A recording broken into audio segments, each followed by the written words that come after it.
Morrison just tried to reach you on the short wave. He requests that you come to Ndanga as quickly as possible. It's an emergency. We've got one of our own. Skipper!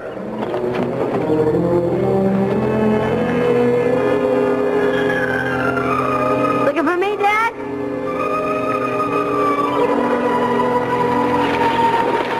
Some mask, huh, Dad? One of my friends among the Maasai gave it to me. A friend from the States sent me this. Maybe you'd be interested.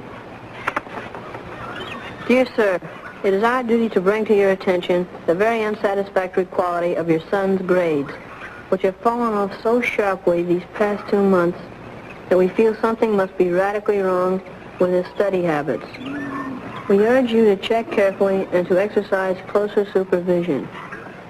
But Dad, there must be some mistake. Not likely.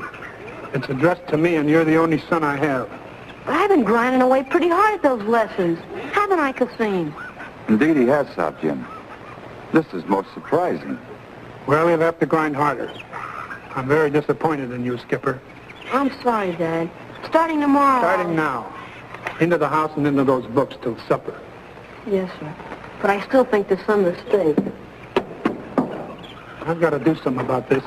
I wouldn't do anything rash, Sob. There's a saying, act in haste, repent in leisure. There's another saying, a stitch in time saves 9. Maybe I'll think of that stitch on the way to Ndanga.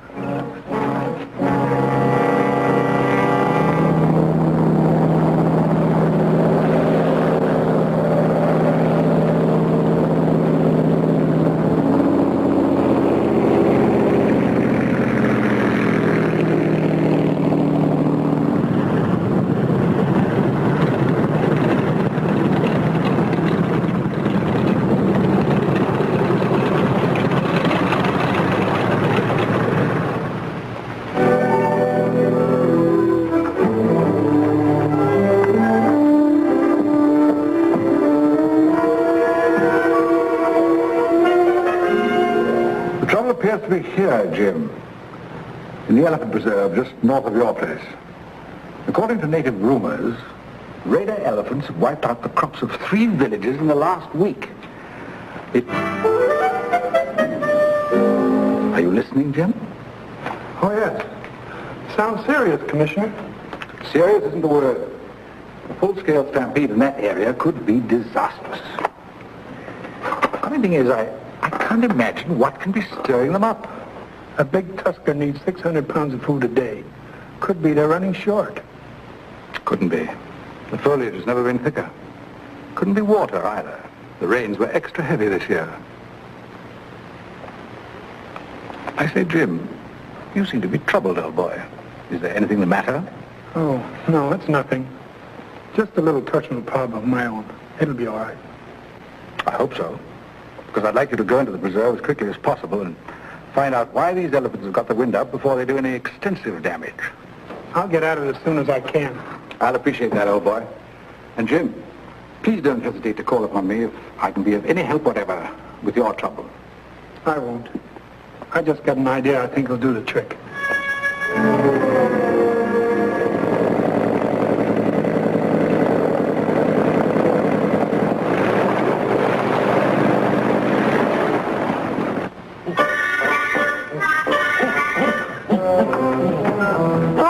Relax. I heard the plane coming. Hey, Cassim, Dad's coming. Want me to start setting the table? If you will, please. Sure. Hi, Dad. Thank you. Hi, fellas. This is Mrs. Haddock. My son, Skipper. Well, how do you do, ma'am? How do you do? My friend Cassim. Honor, Mem Sob. In Tamba. He's practically one of the family. Indeed. Mrs. Haddock is going to be staying with us for a while. She's going to be Skipper's tutor. Tutor? Oh, no. Skipper. Oh, I'm sorry, sir. I was just surprised. Now, young man, I'm positive we're going to get along famously. Sure, ma'am. The proper word is surely. Sure is an adjective. Surely an adverb. I'll explain that difference first thing in the morning. I told Mrs. Haddock about your marks. She'll see to it that we get no more letters like the last one. I'll do my best. Skipper, please take the bags and show her to the guest room. Yes, sir. Right this way. Thank you.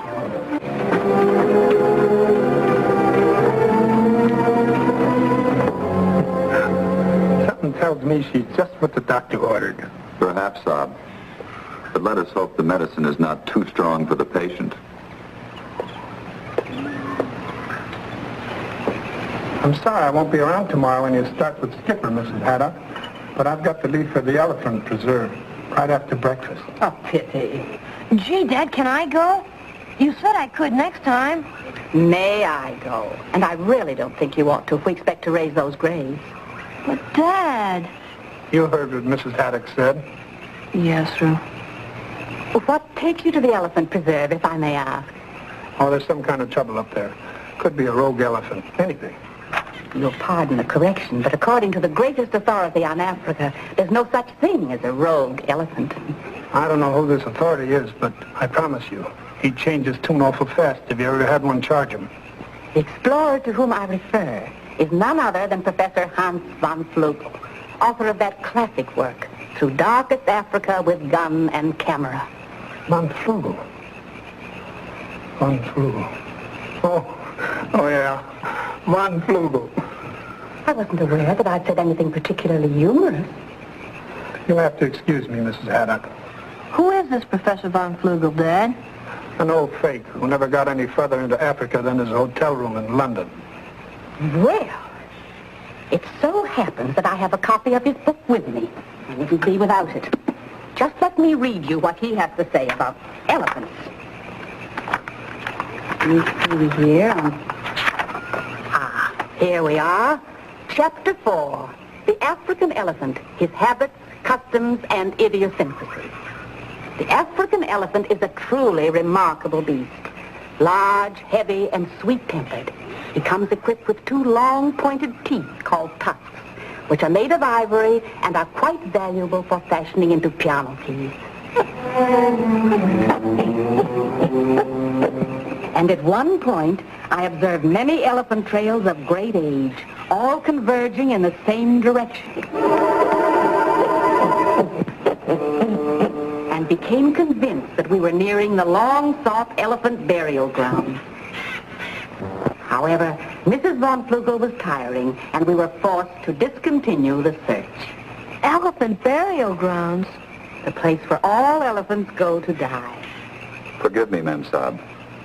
I do not mean to contradict Professor von Flugel, but this business of an elephant burial ground is a fable. Fable? Indeed.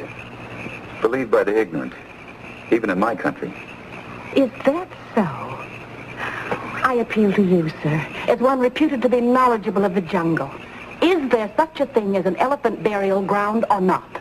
Well, it's hard to say for sure. A lot of natives are still talking about it. There. I meant no offense, Mem Saab. I'm sure not. But in the future, just remember one thing. That Professor von Flugel has written the book on Africa. I'll try, Mem Saab. See that you do. My, it's nearly 9 o'clock. I didn't realize it was so late. Time for Betty Buys. Betty Buys? That's right. One must get one's rest in the jungle, as von Flugel says. But, Dad, I always stay up for the 9 o'clock news broadcast. Qasim says that way I keep informed about current events.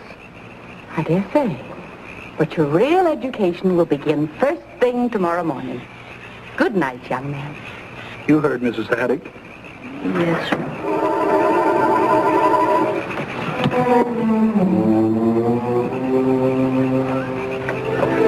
Betty Buys. I tell you one thing, Tammy, that Mrs. Haddock has got to go. The only problem is how to get rid of her. No, that wouldn't work. It's too obvious. Dad would have a fit. He thinks she's great. Oh, got it. That old bull snake that lives in the swamp down by the river. Wouldn't hurt a fly, but if we got him and set him loose in her room, I'll bet she'd go screaming back to where she came from. What do you think? Okay, then. Let's sneak out and get him. You'll do nothing of the kind, young man. It's 13 minutes after 9. Precisely 13 minutes past your bedtime. Yes, ma'am. Go to bed, Tim. That's better. Now, lights out.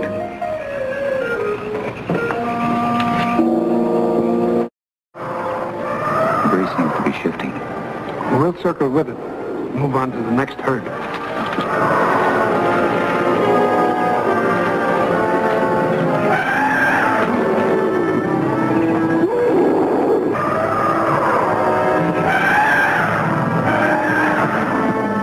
There's no trouble here either.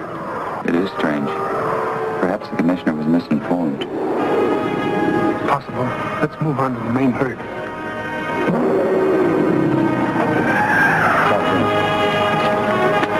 Look, A 416 elephant gun. illegal hunters? In this preserve, it couldn't be anything but illegal. That would account for the reported unrest and raiding. I've seen a single gunshot stampede an entire herd. The commissioner should see this. We're heading for Nadinga on the double.